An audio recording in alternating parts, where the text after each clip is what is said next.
ஒருத்தர் ரொம்ப நாளா பிச்சை எடுத்துக்கிட்டு இருக்கான், ரொம்ப நாளா பிச்சை எடுத்துட்டு இருக்கான். திருவோடு வச்சிருக்கான், ஒரு ஓடு, பெரிய ஓடு.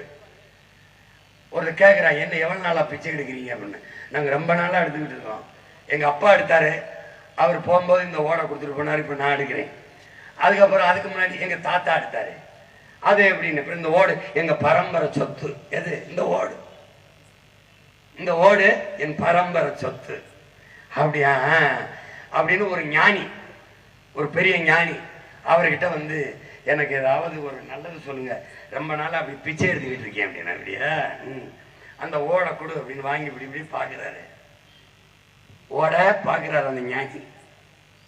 பார்த்துட்டு இப்படி சொன்னவன பெரியாரு நினைச்சிடாத, தாலிங்கிறீங்க. எங்களுக்கு நிறைய ஞானிகள் இருக்கிறாங்க. எங்க அப்பா கார்மேகன் மருத்துவர் படிச்சு பார்த்துலங்க, ஐயா சுப்பராயன், காளிங்கராயன். எங்களுக்கு இங்க பாரு, ஒரு பெரியார் தான்டா திராவிடனுக்கு, நமக்கு 1000 பெரியாரடா, 1000 பெரியார். நல்லா கவனிச்சுக்கிறு. அந்த ஞானி சொல்றாரு, இந்த ஓடை கொடுறான்னு. கொடுத்தபடி அவன் அந்த தரையில் வச்சு இப்படி பார்த்துட்டு, இதை கொஞ்சம் தேயிடாங்கிறாரு. அப்படி தேய்க்கிறான். இன்னும் கொஞ்சம் தேயிடாங்கிறாரு. பெரட்டி பெரட்டி தேயிடாங்கிறாரு.